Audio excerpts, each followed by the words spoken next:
Hey everyone, BDZB Comics here, and today I would like to do some Smash Brothers mini movesets. Now, there were a lot of different characters covered in my Super Smash Brothers Expectations versus Desires video, and I want to highlight a few of my desired choices that I think have very workable movesets in Smash Brothers, and in this particular video, I would only like to highlight the ones that I am most adamant about joining the roster. If you like this video, I can do more. I can cover some of the other characters mentioned in that video, but for right now, I'm just going for the main four that I want. Alright, so I'm gonna start off with the most likely option. And that's not just from the characters that I want, but this is one of the most likely characters to appear in Smash for Switch overall, and that is Rex from Xenoblade Chronicles. And I know some people want Pyra and Mythra playable instead of Rex, or as an additional character on the Smash roster next to Rex. I personally don't see that happening. I think the fact that Pyra and Mythra don't really ever attack directly and are used more as a tool for Rex in the games means that that's the role that they're going to play in Smash. And how exactly will that work? Will it be an Ice Climbers type situation where there are two characters on stage at all time? No, I don't really see it like that. The Skuxt one did a very interesting video about how Rex and Pyra could work in Smash, and basically he said that the blades would only appear during Rex's special moves. And the way that I would like to elaborate on that is if they appear, they can get knocked out. And what happens if they're knocked out? Well, first of all, they won't appear until Rex loses a stock or gets KO'd himself. But secondly, Pyra and Mythra both give Rex unique effects on his moves. So, for Pyra, when he has her selected, she will imbue Rex's move with a flame effect so that they cause a little bit more damage and can leave a burn effect on enemies that can do damage over time. And for Mythra, it gives his attacks more range. It's because she has the light element, and light extends a far ways out. A good example of this is look at Shulk's side smash and how far that beam travels out. It could have that sort of effect for Rex as well. And I'll get more into how switching works in just a bit. But for right now, how does Rex enter the stage? Well, he comes up from underneath the stage in his salvager's gear and then takes his helmet off. His neutral special is the first move that he uses in the game, or the first art that he uses in the game, rather, the anchor shot. This move shoots an anchor out at opponents, and if it connects, it will spawn at least one health potion, but has a chance of spawning two, and these potions can be consumed by either Rex or the opponent. And this move also has the chance of tripping the opponent. Now, for the side special, Rex has double spinning edge, which is a spin attack similar to Link's, but with more focus on horizontal movement than vertical. His up special doesn't utilize Pyra or Mythra at all. Instead, it utilizes a different blade, and this is the only other blade involved in Rex's moveset, because if you tried to include more blades than this, it would just get overly complicated. But this is a very story-important blade. So his up special is called Rock's Feathers. That's a little reference. If you get that, please say, I get the joke in the comments. Anyway, Rock picks Rex up and lifts him into the air. As for his down special, this is where you swap between blades. You can choose between Pyra and Mithra, which I've already explained, but if one of them is knocked out, then both of them are knocked out, because they are just two different sides of the same person. They share one body. So, okay, if they're knocked out, who replaces them? Well, it's Rock again, and he'll just do a light wind attack, which doesn't do a ton of damage, but is good for knockback. Now, you might have noticed that there are a few arts in Rex's basic moveset in Xenoblade that haven't been incorporated yet, and they will be. I think that Rolling Smash could work as his running attack, and that Sword Bash can work as a side smash. Rex's grabs can be based around his anchor, and other moves could come from different blade weapons. So he could use a Bit Ball for the down smash, Twin Rings for his AAA combo, a Shield Hammer for his down smash, and so on and so forth. And then for his final smash, this is the level 4 blade combo. And this move changes depending on which blade you have equipped. If you have Pyra selected, it performs Burning Sword, which slashes the opponent with a giant flaming sword. If you have Mithra selected, it performs Sacred Arrows, which causes light arrows to rain from the sky, a la PK Starstorm. And if Pyra and Mithra are knocked out, Rock will come out to perform Crimson Storm, where he shoots a tornado to suck up opponents. As for some of Rex's alternate costumes, a bit of a spoiler here. He could have his true driver form, as well as palette swaps based on other characters from Xenoblade 2, since there really aren't any other forms of armor in that game. Now, on to another first-party character that, unfortunately, has been pretty overlooked, but I think would be a great addition for Smash, and that is Tethu from Ever Oasis. Now, for his moveset, I'm taking kind of a Ness and Lucas approach, and by that I mean all of the moves that I'm going to mention are from Ever Oasis, but not necessarily all of them will be moves that Tethu uses in Ever Oasis. Now, there are a number of reasons that I want to see this character join Smash. First of all, he is a short, sword-wielding character that uses a boomerang, and I've never liked that sort of character in Smash Brothers before. Why would I want a character like that in Smash Brothers? It's not like there's a character that fits that description that's been my main for the past 2 games. But anyway, the other thing is, despite having some similarities with a totally hypothetical character that's not in the game, I think that he could bring a unique mechanic with him.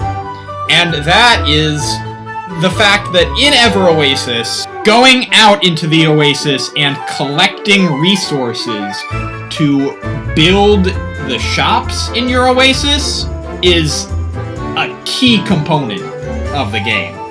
And I think I know how they could represent that in Smash.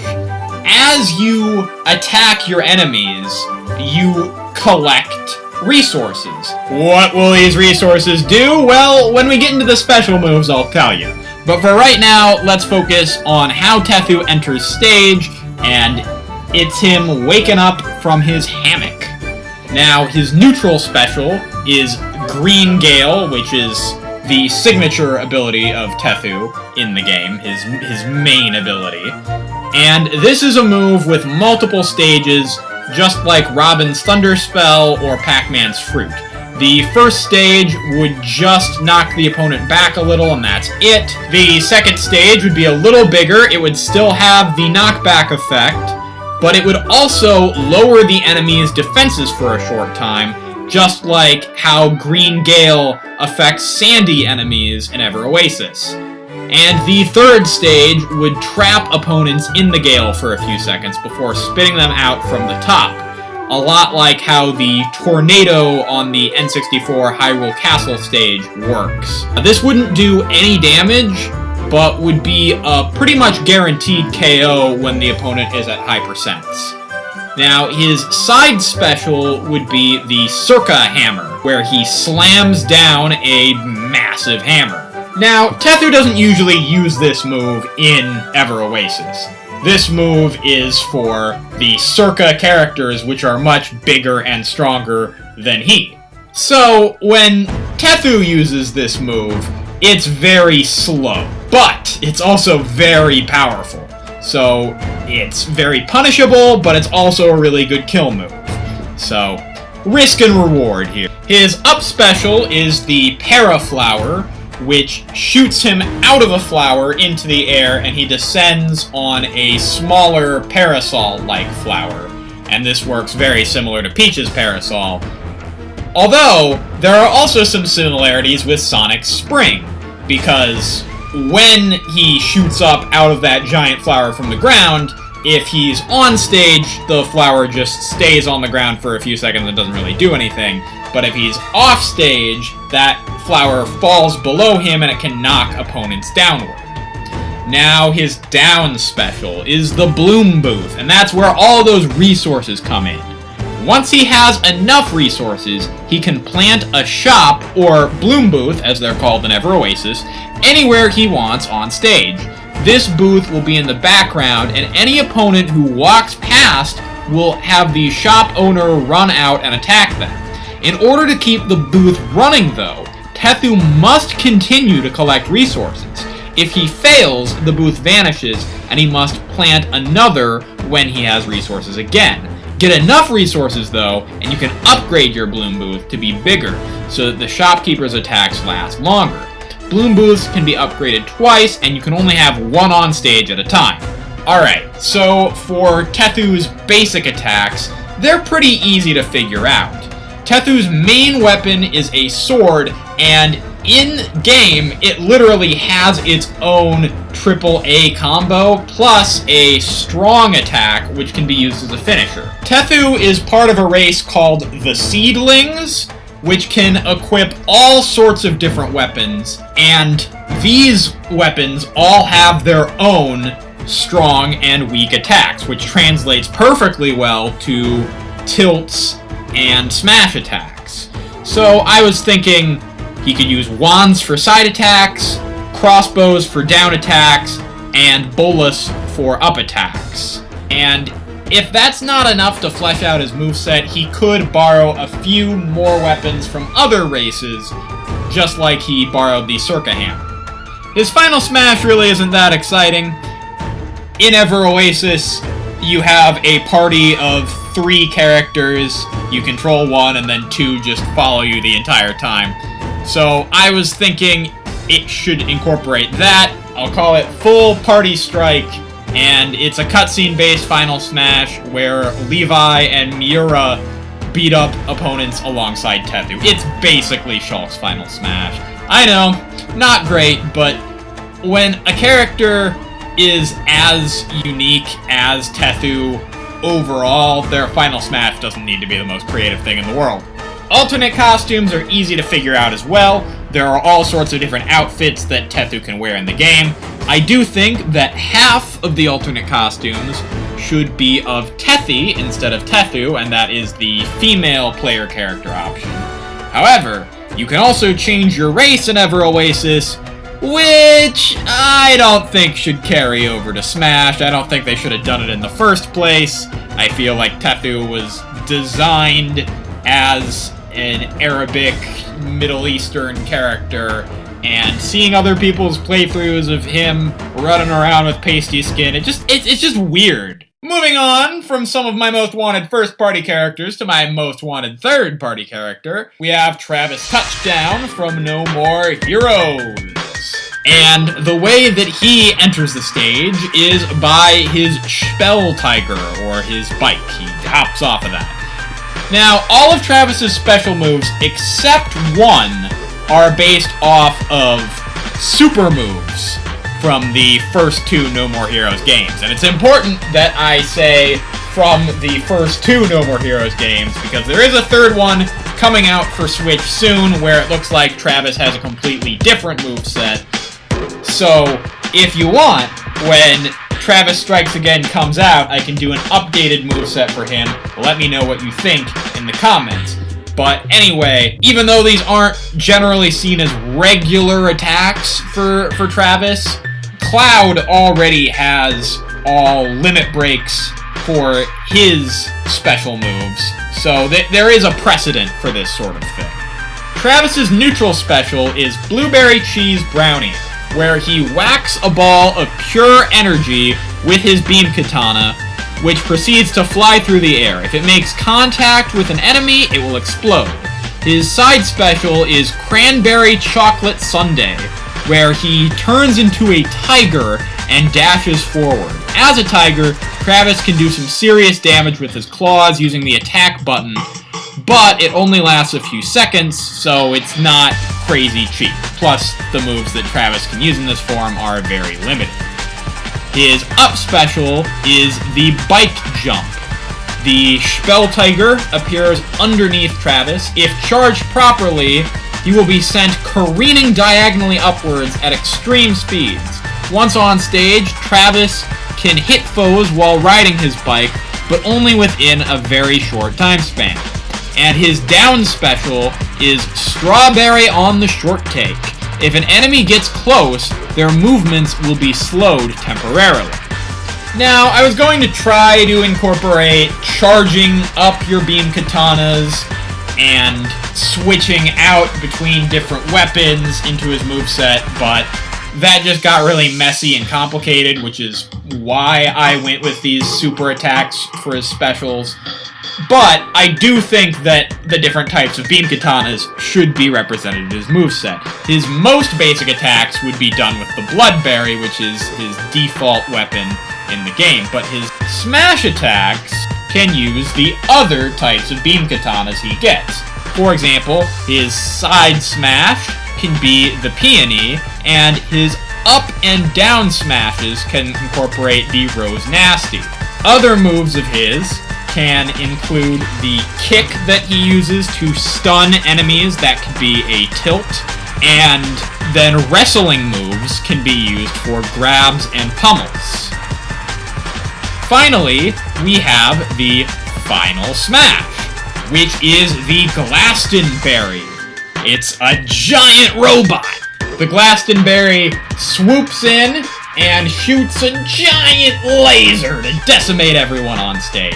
Alternate costumes can be based off of the different variety of clothing that Travis can wear throughout the games. But he could also potentially have an alternate based on his brother, Henry Cooldown. Alright, now for this last character, I have prepared a little song. Oh, what would she even do? What would Pauline even do? What would she even do? Oh, what would she even do? People only want her because she's a waifu. So if you couldn't tell, Pauline is kind of the reason I decided to go with this video as my next Smash-related video. It was an option before now, but after seeing comments on different videos about, like, oh, how Pauline sucks and she could never be in Smash Brothers, and how she has zero moveset potential, I was like, you know what? I can argue all I want in the comments, but until these people see a full moveset for her, they're not gonna believe it. So that's what I'm doing here. I'm doing a full moveset. No mini moveset overview like I did for the other characters. I'm giving her pretty much an entire moveset. There are a couple things I kind of skimp out on, like I don't give her an attack for when she's getting up from the ledge, but who really cares? This is more than enough to go off of to make a moveset off of her. Some of my older ideas for movesets incorporated stuff from the Mario vs. Donkey Kong series with the minis and all of that. but I got some criticism that, like, oh, there's no cohesion, there's no theming, that sort of thing.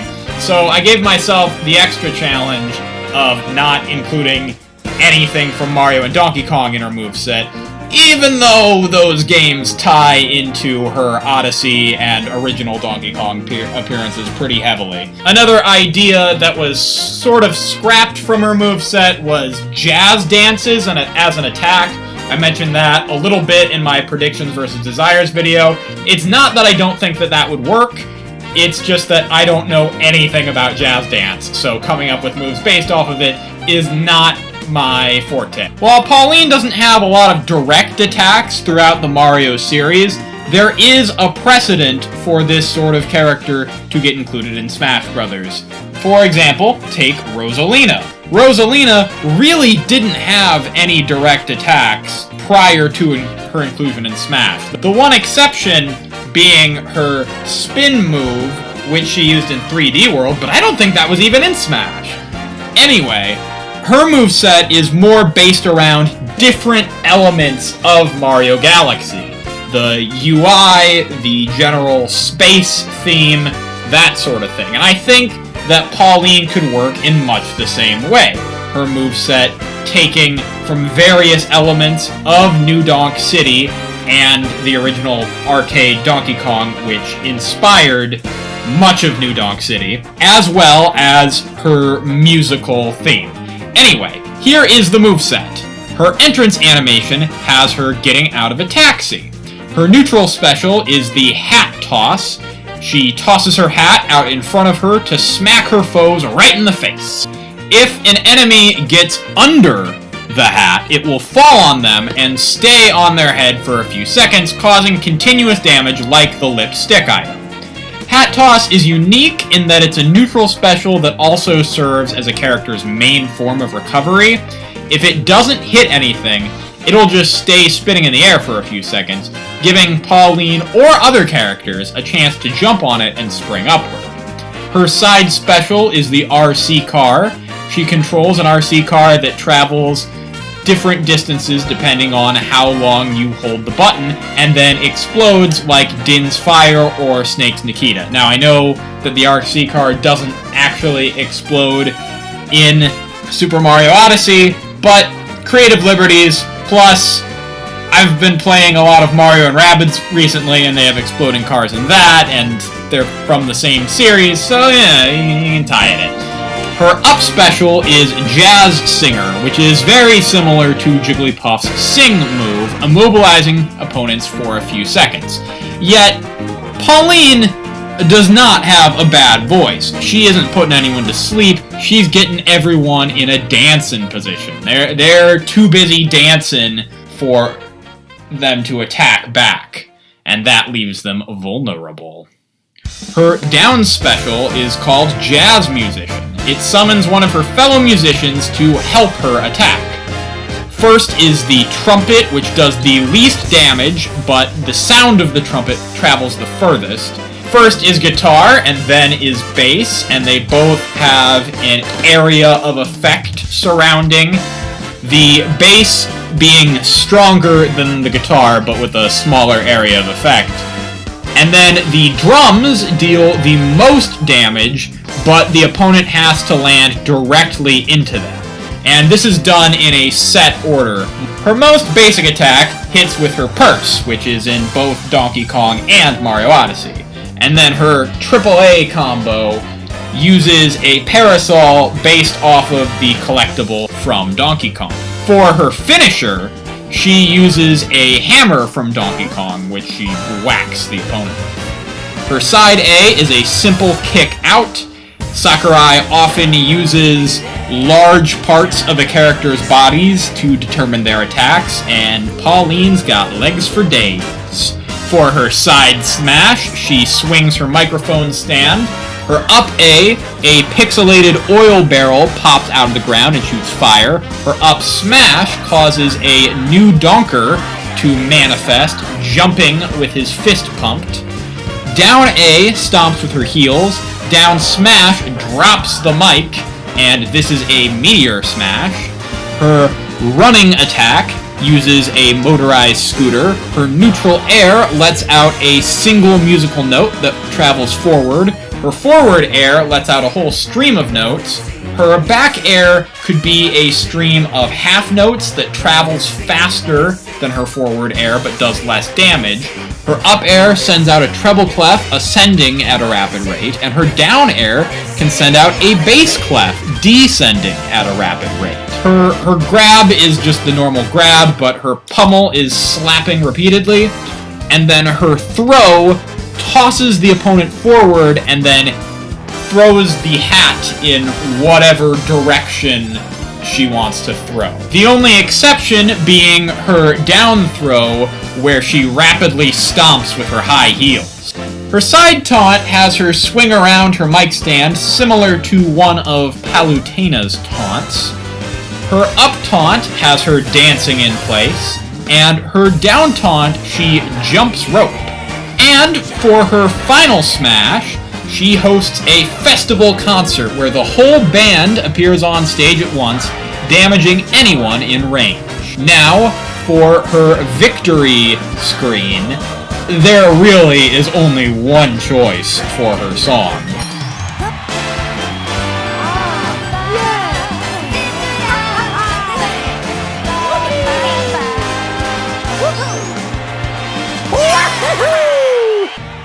And for her poses, the first victory pose, she takes a bow.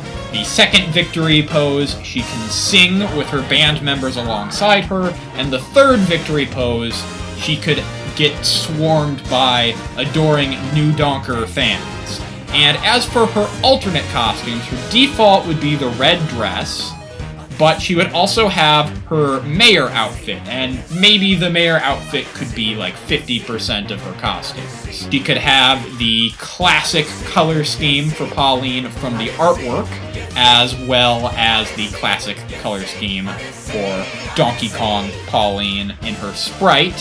One costume could be taken from her palette from the Family Basic version of Donkey Kong. And then her last two costumes could represent other female Mario characters, like Daisy and Rosalina. So, hopefully some of you have seen the light as far as Pauline goes, and aren't gonna totally dismiss her as a possible character for Smash anymore. But if you do still dismiss her, let me know why in the comments. And while it might seem like, oh, I'm really fighting for Pauline, honestly, the other three characters mentioned in this video I want more than her, but she is number 4. Anyway, let me know what other characters you would like to see me make a moveset out of, or a mini moveset out of, and I'll consider them for the next video. If you want my next video to be unrelated to mini movesets, then you can check out the little poll that I put in the comments that has a bunch of different options. Alright, anyway, stay classy everyone. Adios!